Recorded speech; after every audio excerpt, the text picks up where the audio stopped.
Today's guest is Teresa Tarpey. Teresa is a daughter of the late Frankie Tarpey. Tarpey's pub and travel agents played a massive role in Boyle back in the day, and many of you probably will have booked your first holiday over in Tarpey's with Frankie and Sheila. Today, Teresa is going to take us on a big trip down memory lane as we talk about the old fair days, how her dad used to manage the family business, and some other standout memories from Teresa's childhood. So let's get started.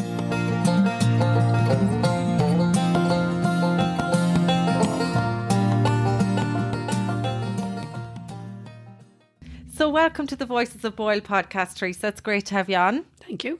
Let's take things right back to the early days.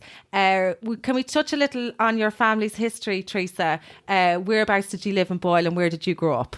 Okay, so I was born Teresa and Frankie Tarpey, and I lived in Elphin Street over the shop. And I was actually born in Ballymote, in the nursing home in Ballymote in County Sligo. The first three of us in the family were. And strangely enough, Austin, who is the youngest, was born at home in the lounge bar, actually, in front of the counter. Oh, stop. In a hurry.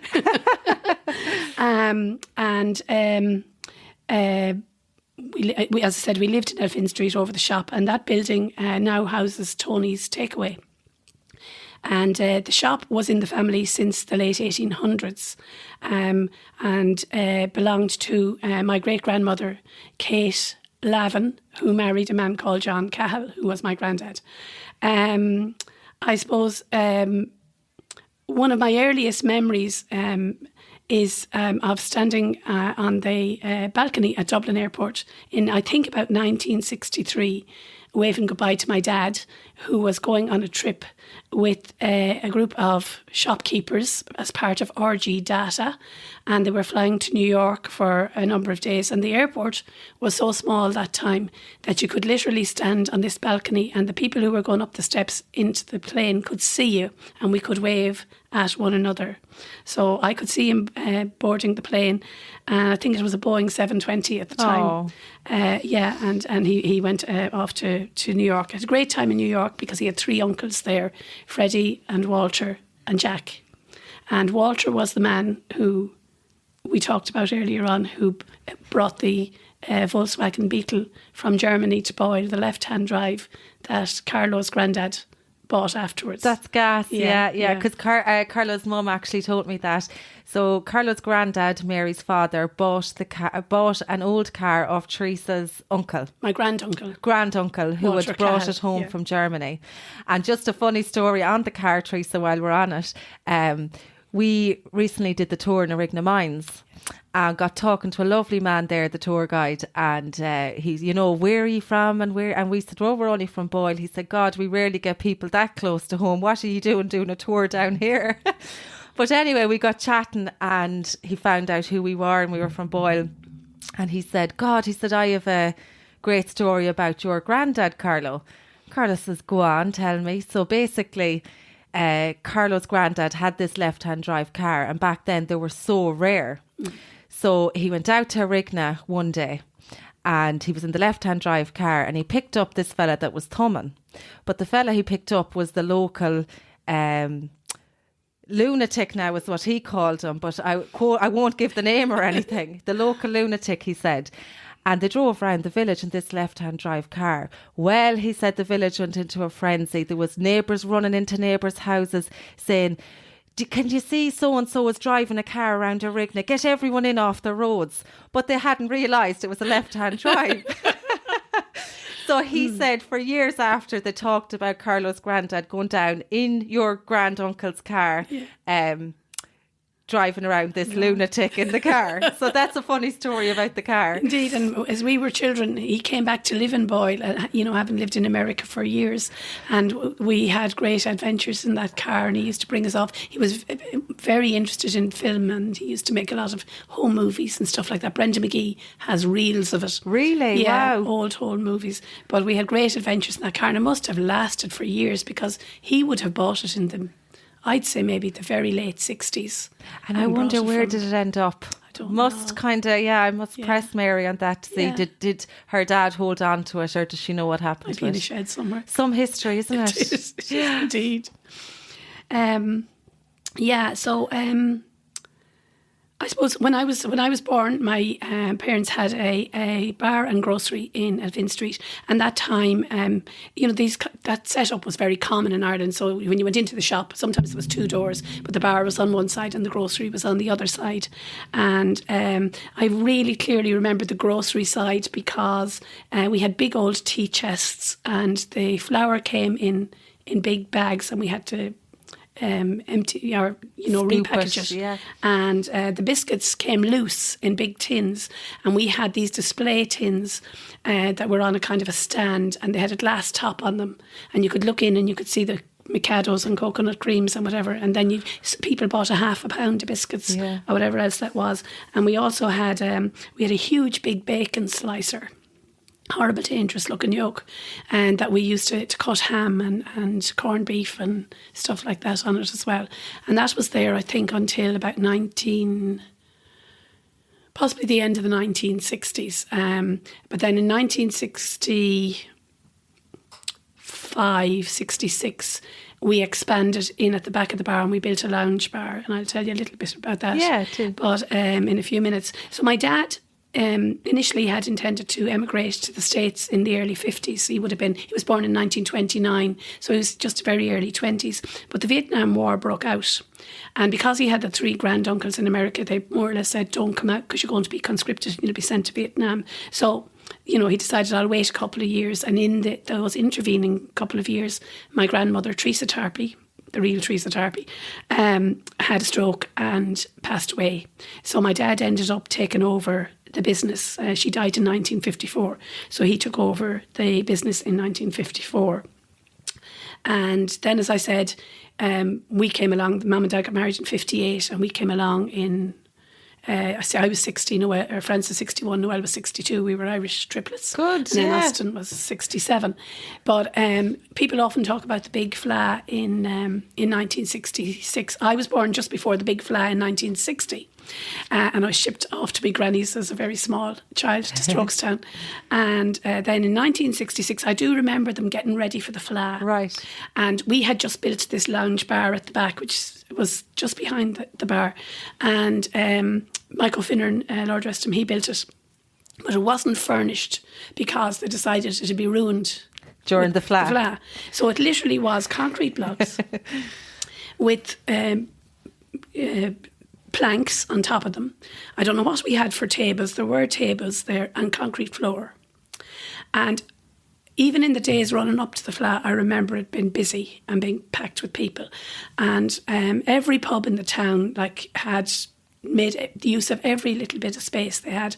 My dad also rented a pub down the town in what was called the Windsor Bar, which is where Caroline Taylor has the furniture shop now. No, not the one facing the junction, the one beside... the arcade, was it? Yeah, beside, no, not beside the arcade. Oh, the other across one. the road. Yes. Yeah, what was beside Cawley, as we call it. The Rockingham Arms. Yes, beside the Rockingham Arms. So that one. And there was two old ladies there that weren't really operating the pub. I can't remember their names now. And there was a beautiful old billiard table in the back room. So Dad got to rent the pub on the basis that nothing would happen to this billiard table. And I don't know if you know how a billiard table is set up with this like slate in the bottom part of it underneath the green baize. Right. To keep it stable, you see. So they took the green baize off and the slate was there on it. And, at least they thought, well, if people spill a drink on it or it's anything fairly like that, safe. it's fairly safe. But before the end of the Fla, there was people doing jigs on the top of the table. They never thought that one through, Teresa. Thankfully, there was Did no it damage. It survived. And they never told the two old ladies who were upstairs what was going on. And all my sort of extended family, cousins from Ballyhaunis and Geishel and Offaly and Cavan and Strokestown, they were all drafted in to work on this because it seemed to be a 24-hour-a-day set up as far as I can figure out, but I wasn't there because we were all shipped off to grannies again. But I do remember the photographs in the Irish Independent of the crowds. And I mean, it was the photograph I remember was taken from, I would say, outside Francis McGee's house or Callan's and straight down, and you could see people the whole way down past the Royal Hotel shoulder to shoulder, over the bridge and down to McDonough's Corner. Absolutely amazing. Yeah. It was amazing. Tony Conboy actually talks about that. Carlo always says that you could literally, I think it's the same photo, you could stand on heads. You could, from the whole the way top down. to the whole way down. There wasn't a space. So that's my memory of Elphin Street, I suppose. After that, we had a singing lounge, as they called it in those days. So every Saturday night we had music and various bands from around, and some musicians like Breach Duffy used to play in it, and Sean Kenny, Lord rest him, and there was a couple from Carrick, Noel and Deirdre, that were very popular, and then we'd have bands from outside of the town as well. But every Saturday night, and I often wonder now when I hear songs on the radio, how do I know the words of all these old songs? Teresa. And it's because I was upstairs, and there was literally the ceiling between us. So, it made for an interesting life. And I suppose, Dad's interest in travel, Dad was always really interested in travel, and we had this big Reader's Digest atlas. It was kind of like an A2 size, which was like 2 foot by about 16 inches, big thing. And it used to be under the counter in the bar. And if anybody came in that was from somewhere far away, the atlas came out, and we always looked to see where they were from. Oh. And this was even before we had the travel agency. Brilliant. So it was always there. It was always there. And it was always, and because I suppose my dad had so many relatives in America, like, if they talked about Providence, Rhode Island, or somewhere in Texas or somewhere like that, the maps would come out and we'd have to see where it was. So that was always there. And that interest in travel, I suppose, really was Dad's passion. Yeah. Foreign travel then started to become popular in the very early 60s, I suppose. Now, I do remember, as I said, Dad flew in 63.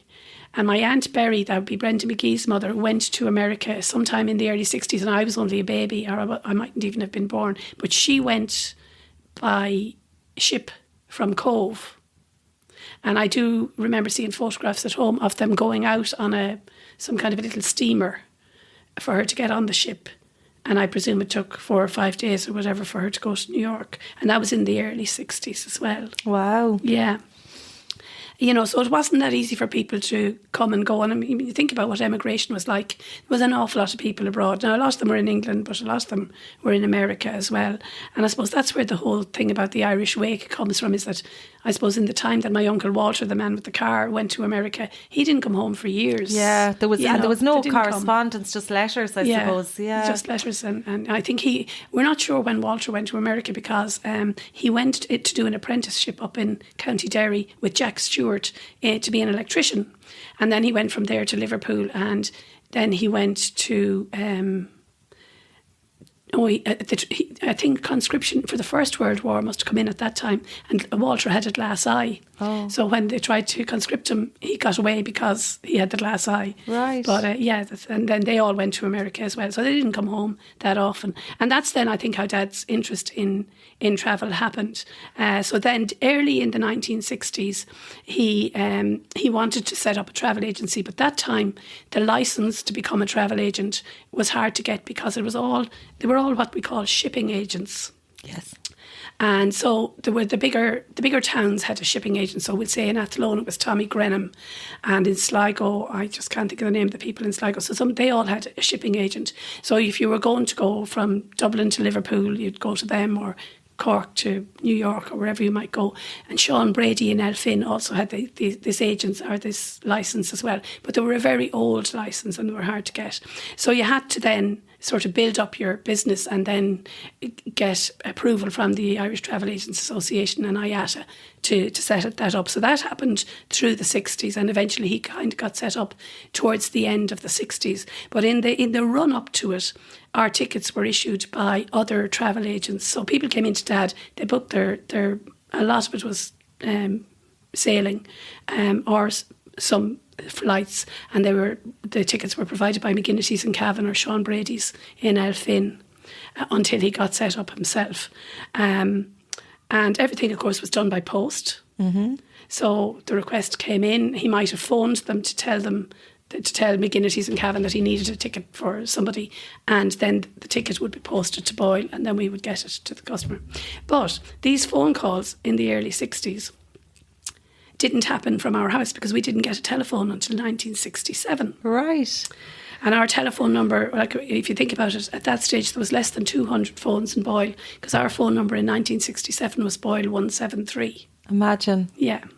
And that time you dialed the thing and the operator answered and you asked for Cavan 147 or whatever it was, and you had to wait until they put you through. So, but we didn't have a telephone. So the way we operated was that there was a telephone box up in Elphin Street. Yes. I don't think it's gone now. I think it's gone outside McKenna's. It was there. Oh, outside McKenna's. Yeah, that will be gone a good while, Teresa. Yeah. And then there was a shop beside that. It was Killalay's or Right. Boylan's. So it was Eugene Boylan's mother's shop. Boylan's had a phone, and we used the telephone box to make the outgoing calls. But if a message came back for us, the travel agents in Cavan wanted to talk to Dad for something, they would ring Mrs. Boylan. And she would send one of the boys down to tell us that there was a phone call, and someone would have to go up. Isn't that gas? Wasn't he the right entrepreneur though? Back then, even just making it work. Like a lot of people would say, no, I don't have a phone, can't make it work. I don't have the license, can't make it work. Yeah. But he found a way. He did, and he was really good to adapt to technology as well. And in later years, I suppose we got a telex. Lots of people don't know what a telex is. So a telex is like the precursor to a fax machine. And it was a great big typewriter type thing, but really big, like you wouldn't lift it off the desk, a really big thing. And it was a direct phone line, and there was a paper roll in it. So we typed in a message to Aer Lingus to say we wanted to book our customer on this flight, and it typed out in the Aer Lingus office to say we were requesting this. They tore it off and they actioned it and they posted us out the tickets. Wow. And then that was the first time, I suppose, that we had a real record of everything that happened was on the telex. And the banks used the telex as a form of encrypted communication in the 70s. That's actually what it was originally for. So we had that. So not too many people had that. I think that was in the sort of the late 70s, early 80s. A typewriter, obviously. Yeah. And Dad never learned to type, so he was the best two-fingered typer you ever met. And got quick at it, I'd say. And got quick at it. I'm just trying to think... what else did we do in the travel? Well, anyway, I suppose the main thing I suppose to point out to anyone who has never booked a flight in the old days is that everything was manual. Yeah. So you spoke to the customer who probably came into the shop or occasionally phoned, but they were nearly all face to face. Then you looked up a timetable. We had stacks of timetables like telephone books because we had everything. Like we had American Airlines, and we would have had BA, BOAC, Aer Lingus, like piles of different ones. And they were just like old train timetables and of every flight, Teresa. For every flight. Oh my goodness. And they were renewed every year. Oh my goodness. And then they had flight details in them. So there was all of those. And sure, it must have taken you hours to even find what you needed. Everything was so manual. Yeah. And he was on his own at that stage until Sheila joined. Sheila Cahill came to work with him, I think probably about 1980. Wow. So the first sort of 10 years. And he did work very, very long hours. But a lot of it too was intertwined with the pub, because people would come in and have a pint and do a booking. While they were at it. While they were at it, kind of thing. You'd have a lot of people coming to and from England, and people coming home for funerals and things like that. So when we did get the phone, it was a pay phone, and it was in our hallway at the back of the bar. But if you heard that phone ringing in the middle of the night, you knew that there was a death or an illness, and either somebody was abroad that needed to get home quick, or somebody here needed to go somewhere in a hurry. And many's the time my dad would have driven down to Arigna with tickets at 5 o'clock in the morning so that somebody could get a train to Dublin to go somewhere. Yeah, I never thought of that. Yeah, because that was the only option they had to get away. Yeah. And like, so he was on call all the time, really, Teresa. Then, well, yeah, it was. Yeah, it was. It was a busy time, but they had great times as well. They had a lot of adventure, I suppose. The first time that they would have gone on a sun holiday, I think, was I think Austin was born in 67, so it might have been either just before or just after Austin was born. And they went to Torremolinos, and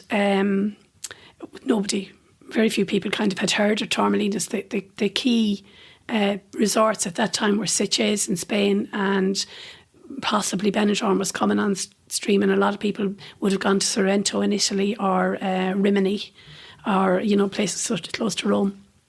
So anyway, they went to Torremolinos on their holidays, and they had an absolute ball. But they met a couple on that holiday who became lifelong friends, and they were Jim and Isabel Murray from Portadown. Right. And they were the people that owned Murray's Amusements, that came to Boyle every summer after that for...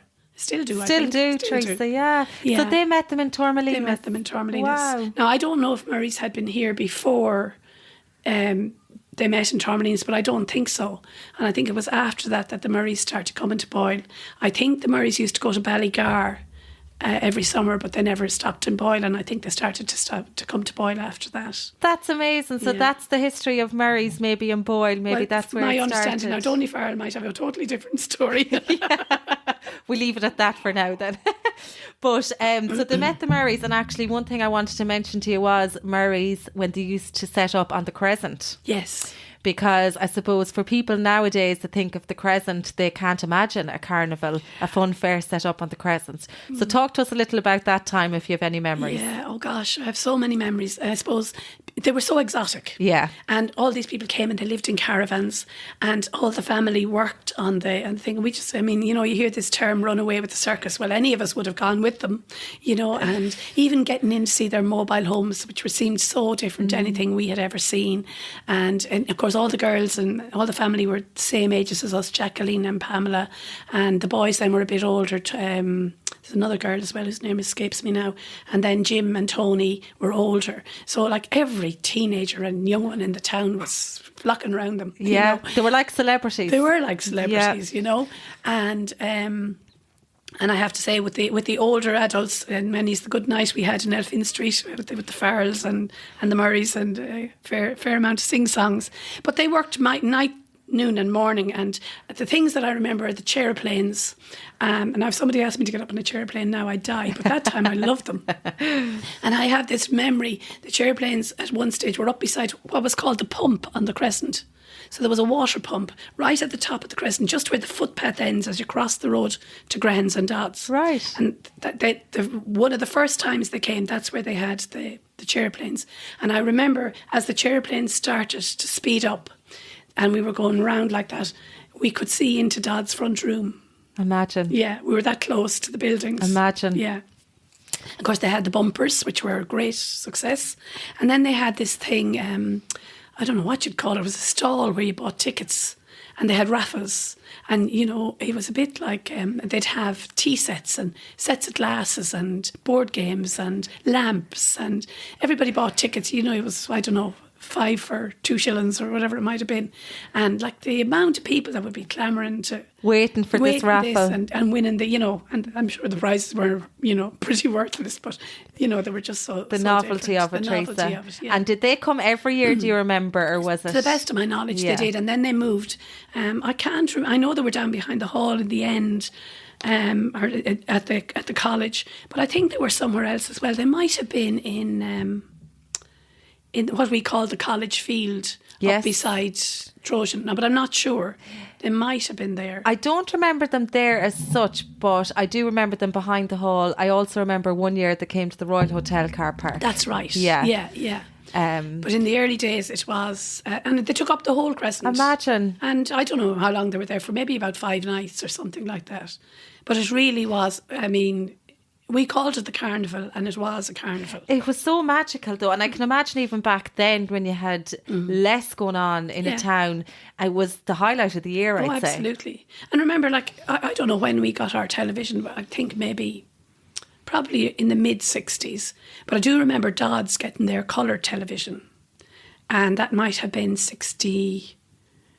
It was around a World Cup now, so anyone who watches football will know what year that was, towards the ends of the 60s or the early 70s. And they had to get a really, really big high aerial on the top of their house to get reception. Right. And so obviously because we lived nearby. If there was anything on the colour television, we'd sometimes be let in to see it. But I do remember that first colour television. Dad's also got the first microwave. Right. And I couldn't tell you what year that was. I'd say maybe in the 80s. And this pre-prepared burger things that came, God only knows what was in them. And you put the bag and burger and the whole lot in. But the microwave used to interfere with our television. Oh, stop. So on a Saturday night when Match of the Day was on, if I was home at the weekend, I'd be sent round to ask them would they stop using the microwave because we couldn't see the telly. Priceless. Poor old Dennis trying to have a burger there for himself. It didn't happen very often. But That's gas. Yeah, so that was, I mean, it was. I suppose we were out all the time. We played in the lane beside our house. We played across in the hospital grounds, which is where the Plunkett home is now. I think there was a fair bit of rivalry from a football perspective between Elphin Street and the other parts of the town.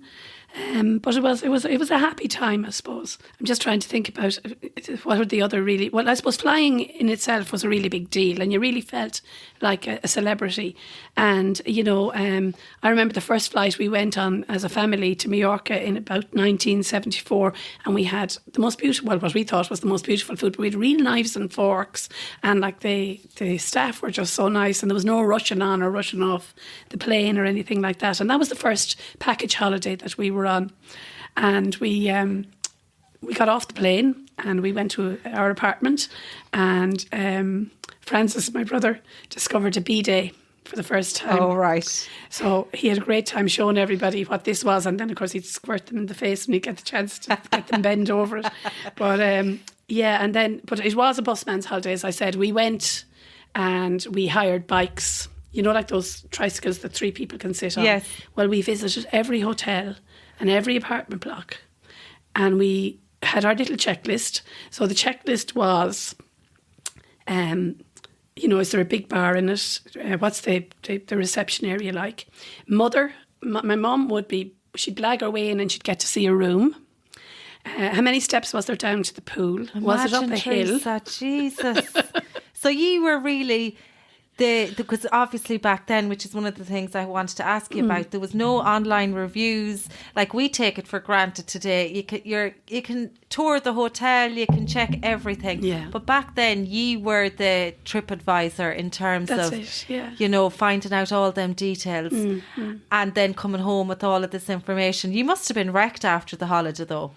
Did you get to enjoy it? No, we did. I mean, we still got to the beach and the pool and everything like that. And you see, and the other thing that used to happen with us, not so much that first holiday, but in subsequent holidays, as we got a little bit older, we might get to go for 2 weeks, but Dad would come for the first week and Mum would come for the second week. And I can't repeat some of the things that happened during the weeks that Dad was with us when Mum wasn't with us, because you wouldn't believe some of them. Right. But we used to get up to terrible things. Now, we still did our bit of homework and everything like that, but we used to have some great holidays doing that. But it paid off, because then when people came, you know, and especially maybe older people who would say, well, you know, I want to bring my mother, but if there's a lot of steps and that kind of stuff. And my dad was an avid collector of literature on the various resorts, and maps. Well, we had maps in our house. You know, you mightn't always get an up-to-date map, but you'd get a map. You know, and maps of all the resorts, and you can imagine. They don't do it so much nowadays, I don't think. But when we would arrive in the hotels that time, you'd fly out with a tour company, and you'd get off the flight, and there'd be somebody there with, say, a Sky Tours sign, and you get on your bus, and then they would drop everybody off at the different buses. So that was our first thing: was how far from the airport was it, and who got off the bus first, and where did they get off, and all of that kind of stuff. And I presume you just had a little notepad and pen. Yeah. And like if Dad saw a hotel that he hadn't come across in his own things, he would be wanting to find out, well, who did they book with that they got to go to that hotel? And then there was always this meet and greet as part of the package holiday. So in the morning of the first day, everybody came down and everybody did it. And then the representative for whoever, Budget Travel or Sunway or whoever it was, would say, well, these are the excursions. They were obviously having a little bit of a sales pitch, but then they'd tell you about, go to this supermarket, not that supermarket, and you can cash your traveller's checks. You probably don't even know what traveller's checks are. I never use them, but I do know what they are, yeah. So in Spain, obviously in the 60s and 70s, the peseta was the unit of currency. So you had to convert your Irish money to pesetas before you went. And you didn't want to be bringing a load of cash. So you had to buy traveller's checks, generally Thomas Cook traveller's checks. And you bought them in units of 1,000, 5,000, 10,000. But then you had to go and cash them in a bank over there. But obviously they charged the tourists for cash the traveller's checks. So one of the key pieces of information you got off the guide on the first morning of your trip was where to go to cash your traveller's checks. The best place. So there's no credit cards. Yeah. You know, so I mean, it must seem like a really strange world to people nowadays who have cards and phones for everything. So that was the sort of going on holidays. And then, as I said, we would do the whatever tours were on, we did as well, to see which were the good value ones and which were not. Fantastic. You know, when we went to the south of Spain, we would have gone across to Morocco and we would have gone to Gibraltar and say, you know, done some trips then to the likes of Seville and Granada, depending on where we were in the Spain probably is the one that as a teenager I spent a lot of time in, and then more later on then we would have gone to Italy and France a lot more. But the package holiday industry really took off in the 60s and 70s, and there were hundreds of travel companies. Joe Welch Tours, JWT, was probably the first big Irish tour company, and he started out doing like pilgrimages to Lourdes and Medjugorje and the Far East, and then he branched out into the package holiday business. And then there was another couple of Irish companies, Euro Travel, Club Travel, all of them. They were all Irish run, and like we knew the people in the offices in Dublin by name because you'd be talking to them on the phone all of the time. So as I said, then you know we'd have then every November the next year's brochures came. Yes. Great excitement. And then sometime as winter holidays got more prevalent in the 70s and 80s, we'd get the winter brochures in September, but they weren't really popular in the early stages, the 60s and 70s. So you can imagine these were bright coloured, technicoloured brochures with lots of beautiful apartments, and some of them were quite risque in the beginning. Like there were lots of women in bikinis on the front of them and everything. The advertising standards hadn't kicked in at that stage. Right. And this was in the days before Budget Travel and some of those bigger companies came on stream. But say, for example, people who got engaged would come in to book their honeymoons, and like it start off with a drink in the bar, and then you'd be looking through the brochures and looking then at the bottom of the page to see if you were interested in this hotel. Well, the week that you wanted to go, and then you'd have to go across and see how much it was, and then you'd have to go down to the bottom and see was there a subsidy for anything and work out what the cost of it was. And then there'd be a big debate about, well, should we go here or should we go there, and they might take away their brochures and come back a week later, and eventually the deposit might be paid over a pint in the pub, and then lots of people paid it off in instalments after that. And it was just I suppose it just happened really organically and really naturally, and that was how the sort of the package holiday piece worked. And then obviously we would have had people going on pilgrimages to Lourdes and places like that. So my dad did a number of trips over the years.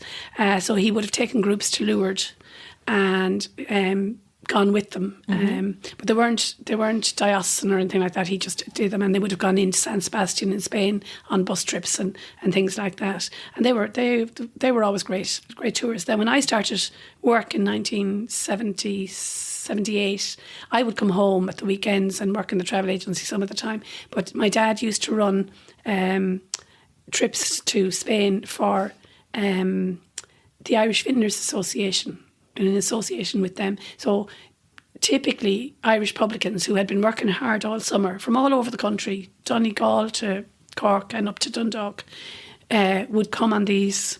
I must look at home. I have some of the advertisements for them. They would come on these trips, so be a week in somewhere in Spain usually, and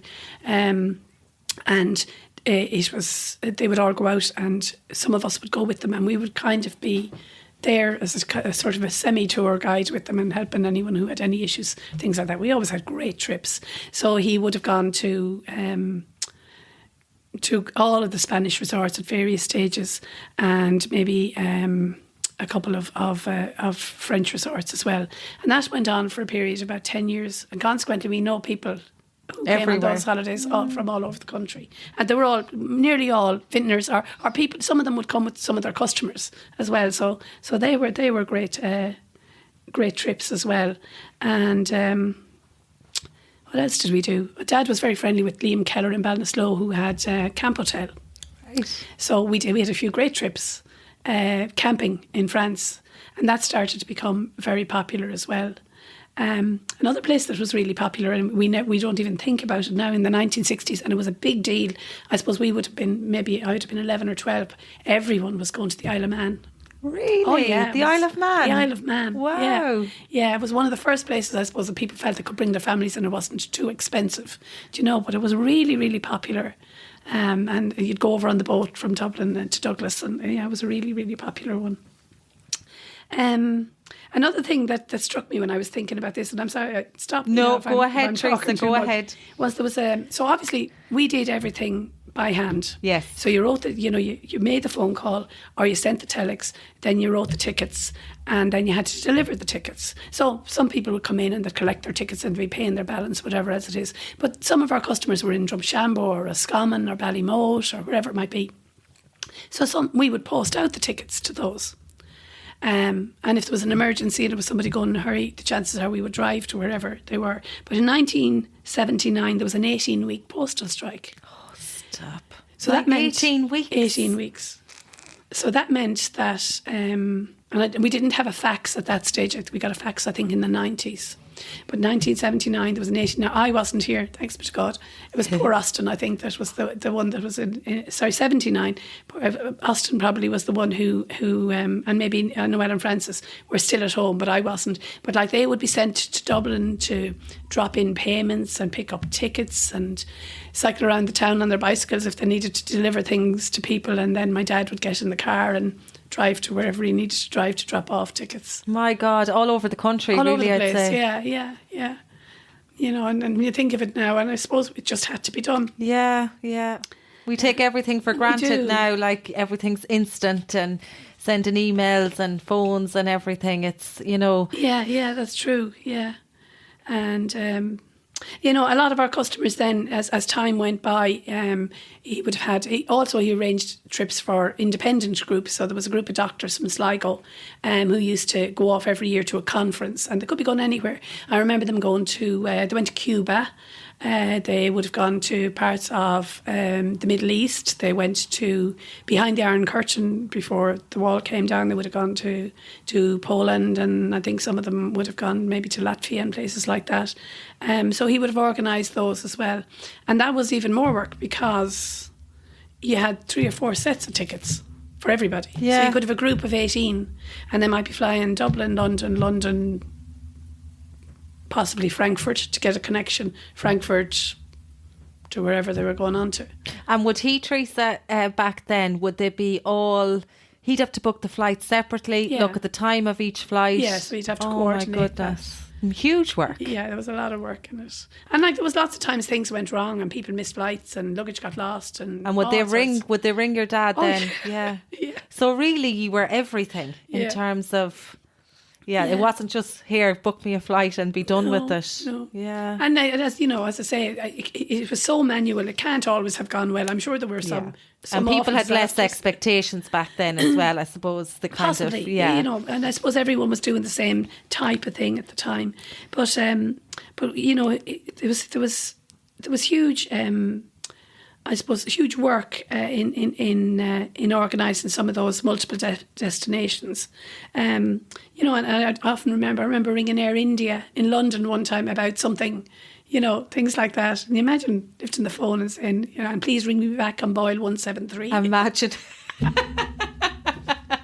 And the thing is, they probably did, whereas you wouldn't get through to the customer service today, how things have changed. Exactly. And there was actually that time, there was no way you were hanging on for ages. The longest part of it, before we actually got direct dial, was the bit between the ringing the local exchange, and the local exchange getting through to Dublin, and Dublin getting through to London. That was the long wait. That was the longest part. Yeah. Another thing that I just thinking of now, the role that the local exchange had in the town.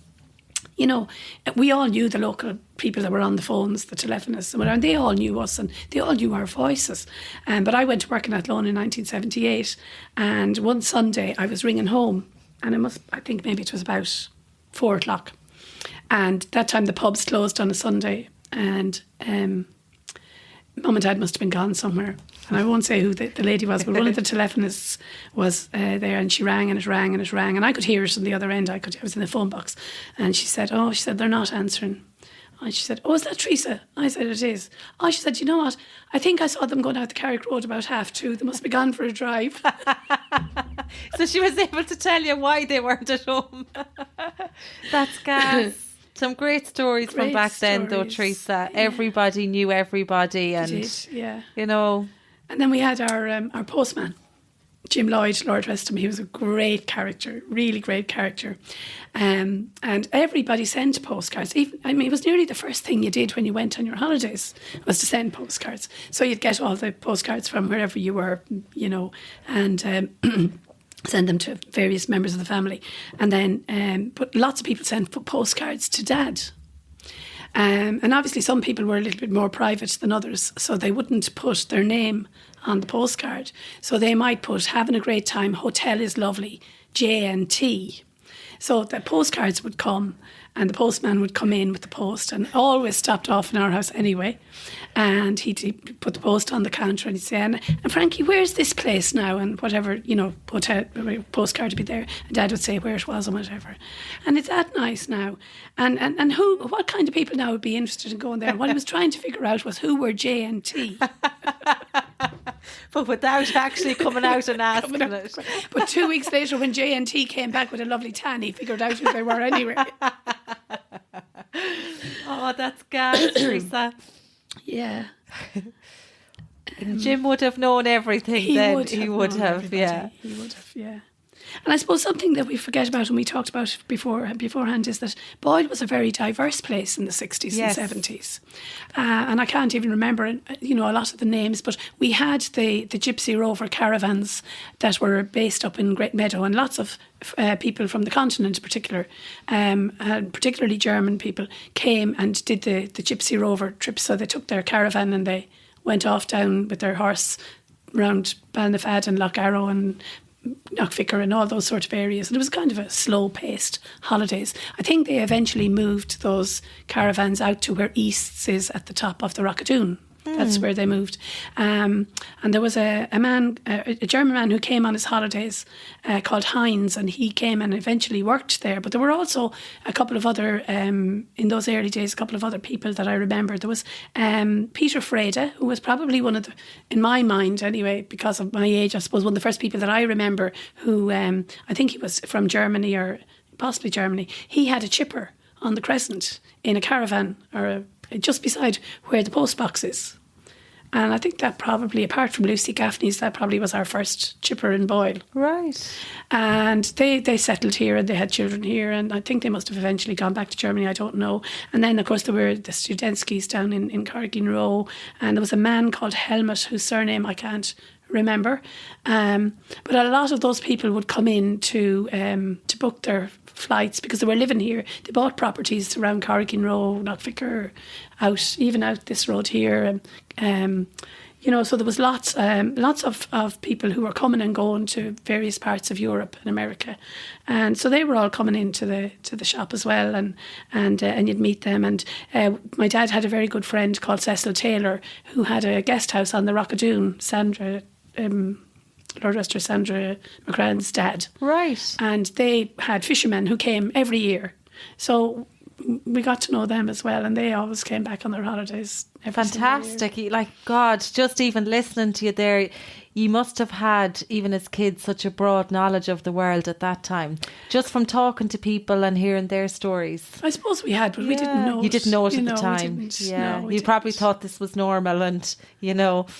everyone gets to experience talking to them people. Yeah, Such a yeah, diverse group of people as well. Exactly. And then we were really, how will I call it, very posh. We had an ad in the cinema. Oh, excuse me. Yes, Tarpey Travel. Back then. Yeah, it was mortifying. You'd go in with your friends and this flipping thing would come up. But yeah. Oh, it was actually before it was on the screen. film. Oh, yeah, wow. It was, okay. Yeah, a movie. Oh, wow. And do you remember who made that? Or I think, and I could be wrong about this, I think there were two. I think the first one was made by JWT, and the travel agent's name was superimposed on it. It was JWT Tours and then Tarpey They're Travel. local, yeah. And then we had one and it was just Tarpey Travel. Wow. But I think the travel agents might have got them done through the Irish Travel Agents Association. So it was probably the same one, and McGinnity's and Cavan and Grenham's and Athlone all had the same. But the same nonetheless, one. nobody knew. Yeah, nobody knew. You were the kind of, oh God, look, it's on the telly. So this woman emerging from a swimming pool in a skimpy bikini, and you would just mortified. Teresa's like, hurry up with the film. Yeah, exactly. But Dad he probably closed the business in maybe about 2002. But it had got a lot quieter. Now there was and I suppose this is a piece that Austin probably was more involved in than I was, because I was away working. But once Ryanair came on stream, they were still booking through Ryanair, and then the smaller airports in Ireland opened. Yes. So you had Strandhill, or Sligo Airport and Galway Airport and Donegal, and I was just looking there the other day. I think Sligo opened in 83, and the first flights was an Avair flight, and Aer Lingus then started flying from Sligo in 88, and we had a huge amount of business of people flying Sligo Dublin at that stage. I remember Austin talking about it. The other thing that people used to do was they used to take the super bus from Boyle to London. So you'd get on the bus in Boyle. That's right. And there was huge business. My mum in did that Your mum several would have done it times, lots of actually. times. Yeah. Because I could never understand when I was young. I was like, how is she getting on a bus and she's getting off the bus in London? Just couldn't comprehend it. And it was really, really popular. But yeah, and I suppose Ryanair did take a certain amount, but the package business was good well into the 90s. And then, as I said, there were people travelling much further and doing, an awful lot of more diverse personal trips. So you would have people, as you say, going on safaris. You would have sent lots of people to Kenya on safaris, and South Africa, and lots of people going to the Middle East. Obviously, then you'd have the trips we didn't have as many trips, I suppose, to Australia and New Zealand, but we would have had a few. But a massive amount of travellers to America. Really? Yeah, massive amount. And obviously, you'd have the Orlandos and those kind of things, and the people going to maybe to Los Angeles, but visiting family was huge, And as I said, I was telling Carlo at one stage we were at in the cinema in Carrick there a few years ago, and this lady was a couple of people behind us in the queue, and she came up and she tipped my dad on the shoulder and she said, "Are you Frank Tarpey?" He said, "I am." She said, "You sent me on my honeymoon in 1972. Oh, stop. Oh, that's gas, Lots Teresa. of people, yeah. That's gas. And he would have played, without knowing it, such a significant role in people's lives back then, because he was the organiser of everything for them, Well, yeah. And I suppose coming home from a trip back then, when you've had such a good time, whether it was going to America to see family members or off on a honeymoon, to have the connection then with the person that actually made it happen was a big thing. Yeah. And you kind of got to know the family members as well, because you knew people were in and out so often, you knew who they were going to visit. Yeah. So you knew it was Mary or Tom or Joe or whatever. Yeah. And because of that, then you had a huge knowledge of the various families. Oh, massively. Massively. In the mid-80s, my dad took over what is now known as Kate Lavin's pub. Yes. I think we were talking about that. So how that came about was, that pub was owned by a lady called Chris Lydon, who was my dad's cousin. And she and her sister Francie lived there all their lives. And it was the same as it is now. In fact, it was smaller than it is now, because the back room in Kate Lavin's was the kitchen. So there was the little front area and the little area beside the fireplace, and that was all. And it was dark, and we used to go down there, with the messages when we were kids and things like that. But how Dad came to have that pub was that, and I have to check this myself, my great grandmother was Kate Lavin. Right. And she married a man called John Cahill. And John Cahill's daughter married Austin Tarpey. And their son was my dad. Right. Right. But this Kate Cahill, that was my great-grandmother, had a brother. She was originally Kate Lavin. She had a brother called Henry Lavin. And Henry Lavin married her sister-in-law, Kate Cahill. So a sister and a brother married a brother and a sister. Wow. So they were double first cousins. Wow. Yeah. And then that Henry Lavin, whose wife was Kate, they had that pub down in Patrick Street, but it was never called Kate Lavin's at that stage. It was called, I don't know what it was called actually. So after that, then they had Chris, that daughter Chris, who took over the pub, and she married a man. She was Chris Lavin, but she married a man called Tom Lydon, and it was always known as Chris Lydon's pub. Right. Yeah, so that's where the Kate Lavin name came from. That's where the Kate Lavin. Yeah. So your dad took it over after Chris then? After Chris, yeah. And then did he call it Kate Lavin? And he called it Kate Lavin's because of the two Kates. So there was Wow. Kate Lavin, the original, and Kate Cahill, who married Kate Lavin, or married Henry Lavin, and she became Kate Lavin. And that's why it's called Kate Lavin's. That's gas. And how many years, Teresa, did he have that for? Can you remember? I think probably from about 84 to Frankie Fian, I think, bought it after that, maybe in the mid-90s, maybe early 90s. And then Mary Melanie and Jackie Harvey, they bought it after that then. So do you have any memories, Teresa, of the ballooning championships? Very vague. I was up in a balloon. The first ones, I think it came twice or maybe 3 times. But the first time, great excitement. I do remember the excitement around the town. There was an awful lot of visitors. And I don't know how I ended up in a balloon. We were out in Rockingham with myself and my mum, and we were walking and we met somebody. And I don't know, had there been a draw or something to get, for locals to get up in the balloons. But they had 2 spaces on the balloons, and we got up. Now, I don't know what age I was at this stage, but I'm not tall anyway. So the top of the basket was nearly over my head. But it was the most amazing. And they took us out over Lockheed and back then down into Rockingham again. It was very short. It might only have been maybe 15 minutes, but it was amazing. But Gorgeous. You'll never forget it. Never forget it. Fabulous. Because the reason I ask is Carla's mum was saying that she remembers the nights in Tarpey's after the ballooning championships. They'd be great nights as well. They'd always come in and have a couple of drinks. Yeah. And she actually has a picture of a balloon over Elphin Street. Really? And you can see the pub. Yes. So I'll post that along with the podcast. That'd be lovely. That'd be great. Yeah. Now, if I was there, I was working. Yeah, probably. Or you could have been in the balloon for that one time. For that one time.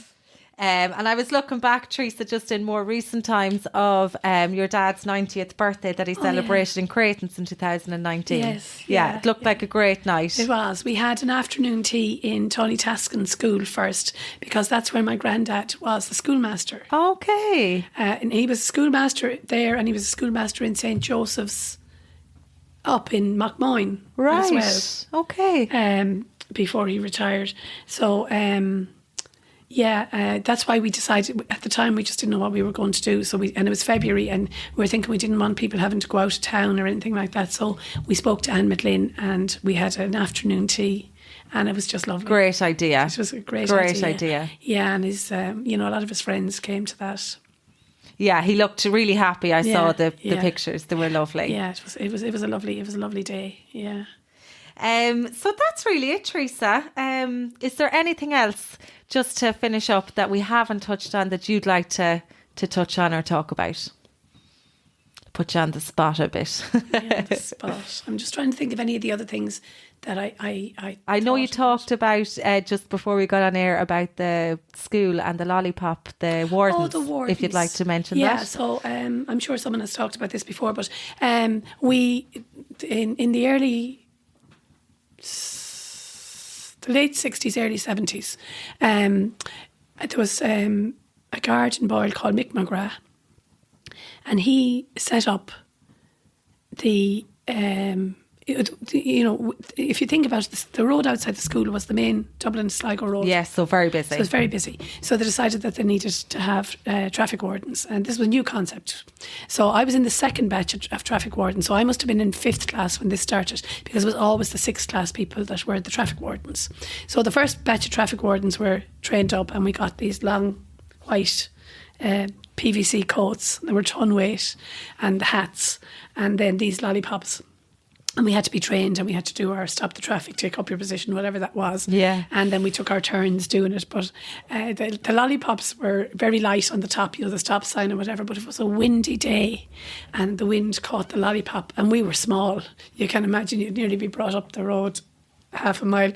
But it was really helpful to have it, because obviously the kids were able to cross the road and whatever. But it was a great initiative. So you were the first. I was in the second batch. group. Yeah, so I must have been in 5th class, and the first group would have probably been, I think maybe Anne Hannon and Anne Finnern, and I think they were the next class up from us, so it would have been that group. And that kept on then, Teresa, obviously throughout the years. Yeah. And am I imagining things that just came into my head there when you were talking? There was different positions. Oh yeah. And was like the were an assistant were, or did that come in later or something? But I also remember the were had to do the talking. Yeah, that was stop the traffic, take up your positions. Yeah, and then the assistant was at the back, and she had to kind of, I think she said left when you were walking. No, I don't think we had that. We had somebody shouting out the commands. And then there was the 2 lollipop people that stood on either side of the road, and then there was the ones that stood with their arms out. So was there 6 in total? One each side? 1, 2, 3, 4, 5 altogether. 5 altogether. Yeah. There might have been an assistant as well, I don't know. Yeah. Definitely 5 anyway.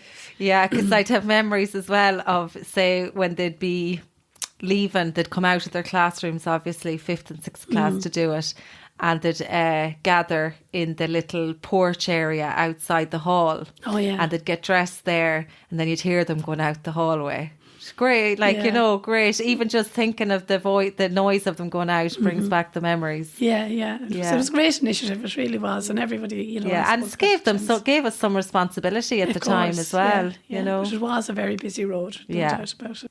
So, Teresa, your dad was also involved heavily in the Town Twinning initiative. For those that don't know, Town Twinning involves cultural, educational and an exchange of common interests in communities in different countries. It's basically a friendship agreement between 2 towns. And Boyle, as far as I know, was paired with Saint-Witz in France. Paris. Mm-hmm. I mean, we were very deeply involved in that with Saint-Witz, and we would have had French people came to stay with us, and it was always great excitement. And I do remember maybe the first time that they came, there was an event in the hall, and it was catered, I think. And I don't know, did everybody, did somebody take responsibility and that all the different families brought food or something? But definitely there was food and drink provided in St. Joseph's Hall, and I think my dad probably ran the bar for that. But there were several great trips to Saint-Witz. I know my sister Noelle was on one of them, but I'm sure there's somebody in Boyle who can tell you lots of great stories about Saint-Witz. And I think from listening to James Candon's podcast, there are probably stories that can't be told. Yes. James talked a lot about the Town Twinning, actually. Yeah. Great initiative again. It was, and brought a lot of people to the town, and the great relationships with the families. Definitely, I know Dad and Noelle and Mum would have had several trips, but I was gone at that stage to work, so I didn't get the full effect of it. Brilliant. Right. So that's it then. Again, I think, Teresa, that's we've covered everything, and just want to say thank you so much. Well, thank you for having me. For coming to talk to us. It was helpful, and I hope I haven't got my facts wrong. No, I'm sure you're right, and. It was great to hear some of your stories and some of the stories from your dad as well. And I'm sure you've jogged lots of memories for people in Boyle, especially when it comes to their booking trips away and things like that. So thank you so much for your time, Teresa. Thank you. Thanks, Florence. Thank you. And that's a wrap for today. Thank you so much for listening, and I hope you enjoyed the episode. If so, we'd really love if you could share the podcast on social media. You can find us on Facebook by searching for Voices of Boyle. We'd also love to hear your feedback and suggestions, so feel free to reach out to us via our website at www.voicesofboyle.com. And finally, we're always looking for new guests, so feel free to drop us a message if you'd like to jump on and have a chat with us. Thanks again and chat soon.